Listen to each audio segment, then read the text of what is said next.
할렐루야, 좋은 아침입니다. 오늘도 말씀으로 하루를 시작합니다. 슬기로운 아침 시간 사도행전 17장 말씀입니다. 대화를 통해 설득하기 가장 어려운 사람이 있다면 바로 한 가지만 알고 있는 사람입니다. 아무것도 모르는 사람은 처음부터 차근차근 가르치면 설득 가능합니다. 이해시킬 수 있어요. 그러나 조금 아는 사람은 그것 때문에 고집스럽습니다. 고집을 부려요. 복음 전도도 마찬가지입니다. 오히려 잠깐 신앙생활을 해본 사람보다 한 번도 신앙생활을 해보지 않은 사람, 한 번도 성경을 읽어보지 않은 사람은 전도가 쉽습니다. 복음 전하는데 걸림돌이 없어요. 하지만 성경을 조금 읽어본 사람이라면, 또한 교회와 조금 더 신앙생활을 해본 사람이라면 복음을 전하기가 어려운 상대입니다. 오늘 본문의 바울은요, 복음 전도에서 강적을 만납니다. 그들은 바로 아테네 철학자들이에요. 바울은 2차 선교 여행 중에 아테네에 도착합니다. 아테네는 철학의 도시로 소크라테스, 플라톤, 아리스토텔레스가 활동했던 곳인데요. 바울은 아테네를 둘러보다가 격분하게 돼요. 10절 말씀입니다. 바울이 아덴에서 그들을 기다리다가 그 성에 우상이 가득한 것을 보고 마음에 격분하여 회당에서는 유대인과 경건한 사람들과 또 장터에서는 날마다 만나는 사람들과 변론하니. 아멘. 바울이 격분한 것은 아테네에 있는 우상 때문이었습니다. 철학의 도시라는 곳에서 우상과 진리를 모르는 철학자들을 보고 영적으로 분노를 가졌던 거예요. 바울은 아테네에서 본격적으로 부활하신 예수님을 전하기 시작했고, 에피쿠로스 철학자들과 스토아 철학자들 사이에서 변론하고 토론하기 시작합니다.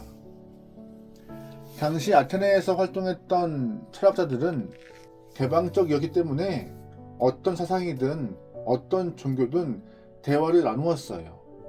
그래서 그들은 바울이 전하고 있는 새로운 사상에 호기심을 가졌고 바울을 데리고 아레오바고 광장으로 갑니다.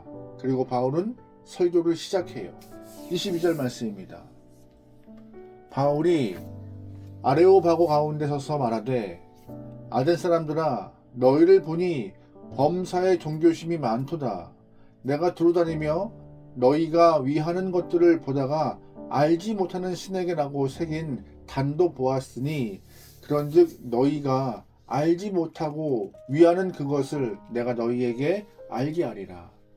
아멘. 아테네 사람들은 철학자였기 때문에 많은 것들을 사색하는 사람들이었습니다. 그들은 하늘의 해와 달과 별들을 보고 초목들과 동물을 보면서 이렇게 조화로운 세상을 만든 분이 있다라고 그들은 알고 있었어요. 그래서 그 모습에 종교성을 가지고 있다라고 판단한 것이고요. 하지만 누가 만들었는지는 알지 못하는 상태였습니다. 그럼에도 바울이 그곳에서 알지 못하는 신에게라고 새겨진 단을 보게 되었고, 대상을 모르고 신앙생활을 하고 있는 아테네 사람들을 불쌍하게 생각했던 것입니다. 여러분, 대상을 모르고 신앙생활하는 것만큼 불행한 것은 없습니다. 그러나 감사하게도 우리는 믿음의 대상이 누구인지 분명히 알고 있습니다. 하나님이 어떤 분이신지, 예수 그리스도가 누구이신지, 성령 하나님이 어떤 분인지 알고 있어요. 만약 우리가 믿고 있는 그 믿음의 대상인 삼위일체 하나님이 누군지 모르고 있다면 그것은 맹목적인 신앙생활일 수밖에 없습니다.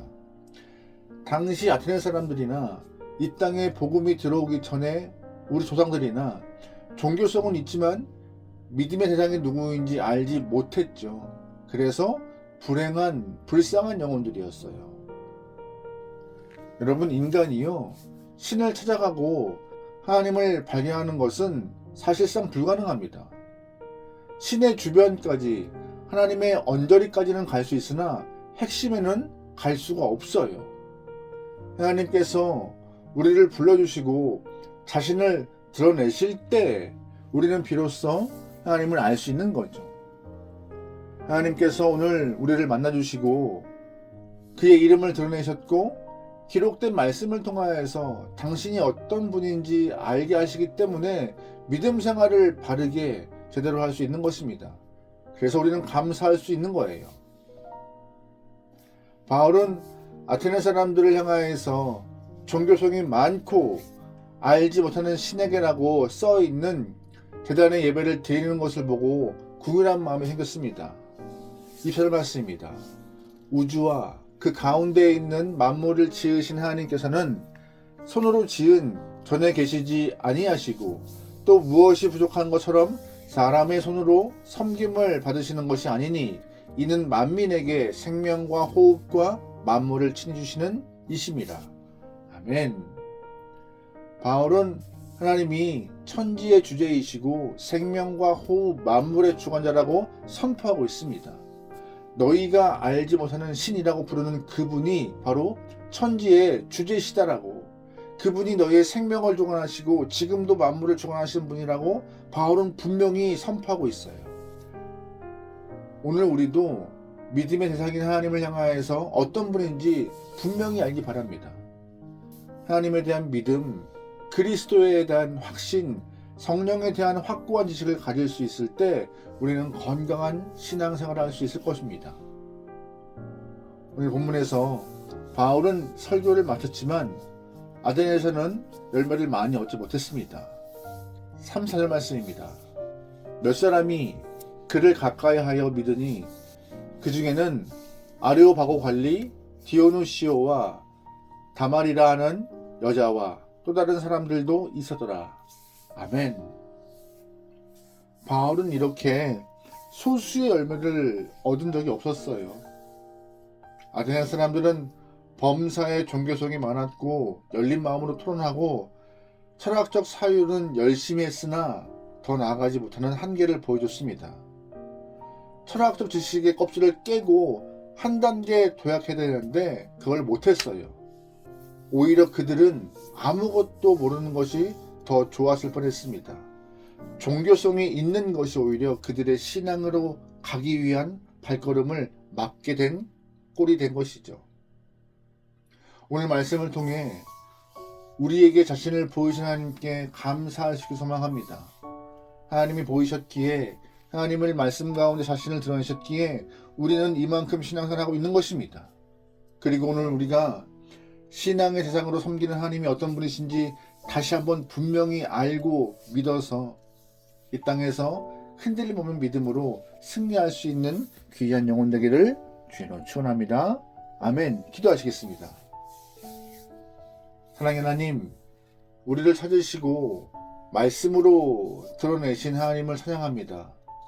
오늘 저희가 믿는 하나님이 어떤 분이신지 더 깊이 알게 허락하시고 천지의 주제이시며 생명과 호흡과 만물의 주관자이신 하나님을 향하여서 죽은 자 가운데서 예수를 살리신 그 하나님을 향하여서 더욱 분명한 믿음으로 주님과 동행할 수 있는 귀한 영혼들에게 우리의 시간들을 주장하여 주시옵소서. 믿음이 더욱더 확고하고 분명하여 오늘 하루 복되기 원하오니 성령 하나님 우리와 동행하여 주시옵소서. 모든 걸 맡기오며 예수님의 이름으로 기도합니다. 아멘.